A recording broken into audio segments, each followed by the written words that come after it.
రాష్ట్రాలలో అక్కడ నివాసం కోల్పోతున్న వాళ్లకు మెరుగైన వసతులు కల్పించండి అని మాత్రమే ప్రభుత్వాలకు సూచన చేసిన అధ్యక్ష.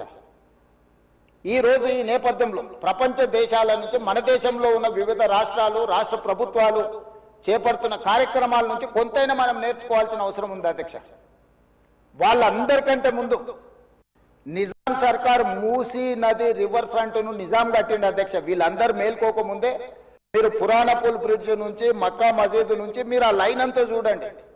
గుల్జార్ హౌస్, మోజంజాయ్ మార్కెట్, మీరు గండిపేట, ఉస్మాన్ సాగర్, హిమాయత్ సాగర్ నుంచి మొదలు పెడితే పరివాహక ప్రాంతంలో ఎన్ని హెరిటేజ్ స్ట్రక్చర్స్ ఉన్నాయి. తారామతి, బారాదరి నుంచి మొదలు పెడితే ఆ నదీ పరివాహక ప్రాంతంలో దశాబ్దాల కిందే నిజాం ఒక నదీ పరివాహక ప్రాంతాన్ని వ్యాపార కేంద్రాలుగా తీర్చిదిద్ది ప్రపంచ దేశాలతోనే పోటీ పడే విధంగా ఆనాటి హైదరాబాద్ రాష్ట్రాన్ని అభివృద్ధి చేసింది అధ్యక్ష నిజాం. కాలక్రమేణా స్వతంత్రం వచ్చింది, ప్రజాస్వామిక పాలన వచ్చింది. కానీ నిజాం చేసిన అభివృద్ధిని మొత్తం కాలగర్భంలో కలిపేసేసి కనుమరుగు చేసేసి పాలకులకు నిజాం మీద కోపడితే నాకు అభ్యంతరం లేదు.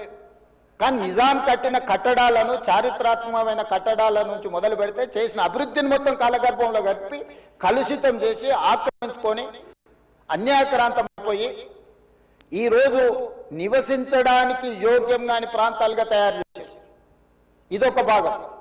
ఈ హైదరాబాద్ నగరంలో ఉన్న మురికి కాలువలన్నిటినీ కాలనీలు మొత్తం పట్టణం యొక్క మురికినంతా మూసీ నది కలిపేసేసి చచ్చిన శవాల నుంచి పశువుల కలేబరాల వరకు ఆ మూసీ నదిలో కలిపేయడంతో రంగారెడ్డి జిల్లా, హైదరాబాద్ జిల్లా, చివరగా నల్గొండ జిల్లా ఈరోజు శిక్ష అనుభవిస్తున్నది నల్గొండ జిల్లా ప్రజల అధ్యక్ష. లక్షలాది మంది నల్గొండ జిల్లా ప్రజలు మూసీ నది పరివాహక ప్రాంతంలో చివరగా ఉండడం వల్ల రంగారెడ్డి జిల్లా, హైదరాబాద్ జిల్లాలో నుంచి వచ్చిన మొత్తం మురికి కలుషితం మనుషుల శవాల నుంచి పశువుల కలేబరాల వరకు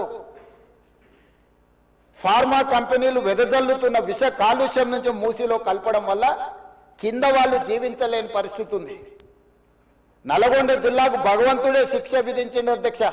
వాళ్ళ దురదృష్టం దేవుడే వాళ్ళ మీద కక్ష కట్టినట్టుగా ఫ్లోరైడ్ ప్రాంతంగా ఆ ప్రాంత ప్రజలు పేదవాళ్ళు కాళ్ళు వంకర, చేతులు వంకర, నడుము వంకర, పుట్టే పిల్లలు అష్ట వంకరలతో పుడుతుంటే కన్న తల్లిదండ్రుల యొక్క దుఃఖం ఎలాంటిదో అర్థం చేసుకోండి అధ్యక్ష. ఇదే కాకుండా పిడుగులాంటి ప్రమాదం వాళ్ళకు మూసీ నుంచి వచ్చింది అధ్యక్ష.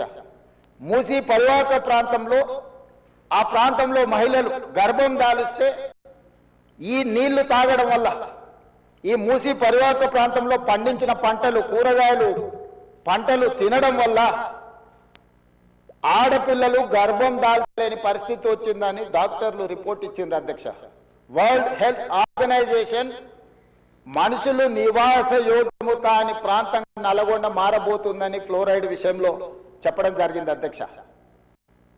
అదే కాకుండా ఈరోజు మూసీ కలుషితం వల్ల పరివాహక ప్రాంతంలో నేను భువనగిరి, ఆలేరు ఆ ప్రాంతం నేను ప్రత్యక్షంగా పర్యటనకు పోయొచ్చిన అధ్యక్ష. నేనే స్వయంగా పాదయాత్ర చేసిన అధ్యక్ష.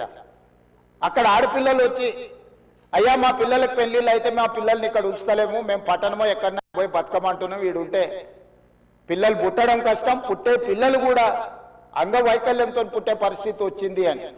నేను అడిగిన ఆడబిడ్డల్ని, ఎందుకమ్మా, ఏం తల్లి, ఏం కష్టం వచ్చిందని. ఒకప్పుడు మూసీలో నీళ్లు ముంచుకొని మేము తాగేటోళ్ళమయ్యా, ఈరోజు చూడు నువ్వే చూస్తున్నావు కదా, మూసీ పక్కన నిలబడలేని పరిస్థితి, దుర్భరమైన కంపు, కలుషితమైన నీళ్లు. ఈ నీళ్లు ఇక్కడనే కాదు, మా పంట పొలాలలో పారి మా పశువులు, మా మేకలు నీళ్లు తాగి చచ్చిపోవడమే కాకుండా మేము పండించే కూరగాయలు, పంటలు ఇవే తినడం వల్ల మేము జీవించలేని పరిస్థితి వచ్చింది. మీరు ఏమైనా చెయ్యండి, మా నల్గొండకి ఏమి చేయకపోయినా పర్వాలేదు, ఈ మూసీ ప్రక్షాళన చేయండి, కలుషితం నుంచి మమ్మల్ని కాపాడండి అని చెప్పి వేలాది మంది ఆ రోజు అక్కడికి వచ్చి విజ్ఞప్తి చేసింది అధ్యక్ష. ఇన్ని పరిస్థితులను చూసి ప్రపంచం అభివృద్ధి చెందుతున్న విధానాలను చూసిన తర్వాత మా ప్రభుత్వం స్పష్టమైన నిర్ణయం తీసుకున్నది అధ్యక్ష. ఎట్టి పరిస్థితుల మూసీ నది ప్రక్షాళన చెయ్యవలసిందే. సంవత్సరానికి 365 రోజులు మూసీ నదిలో నీళ్లు ప్రవహించాల్సిందే అని ప్రణాళికలు సిద్ధం చేయాలని చెప్పి అధికారులను పిలిస్తే అధికారులు మన స్థాయిలోనే కాదు ప్రపంచ స్థాయిలో అనుభవం ఉన్న కన్సల్టెంట్స్ ఉంటే మనకి ఈజీ అవుద్ది. వాళ్ళు ఇచ్చే నివేదికలు, అంచనాలు, సూచనలు మనకు ఉపయోగపడతాయని చెప్పి గ్లోబల్ టెండర్ పిలిచిన అధ్యక్ష కన్సల్టెంట్ కోసం. అందులో జాయింట్ వెంచర్ కన్సార్షియం కింద మాన్హాట్ సింగపూర్ ప్రైవేట్ లిమిటెడ్, సింగపూర్కు సంబంధించిన సంస్థ, Cushman Wakefield private limited, Rios design studio. ఒకరు ప్రాజెక్టులు డిజైన్లలో, రెండవరు ఫైనాన్స్